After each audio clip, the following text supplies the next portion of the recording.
basically here to do a live performance of Dead Island soundtrack, which has captured the imagination, not just the gaming community, but the film community as well.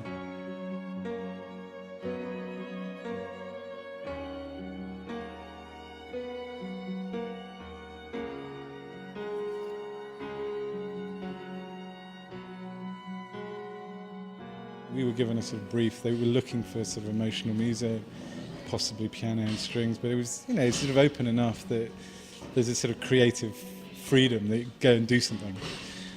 But within a specific thing, they were trying to achieve that contrast. I mean, it's all about contrast, really. The gruesome visuals with some beautiful music to create that kind of, almost a sort of strange tension, a kind of a real kind of internal dichotomy of the emotion versus what you're seeing. So you're hearing beautiful music and you're seeing something, the most gruesome thing you can imagine. And that was just emphasised by the fact that it was slow motion in reverse, and so that was the brief. And I mean, it was a really interesting film, really interesting brief. So as a composer, you're then inspired, and actually it's easier to do something good.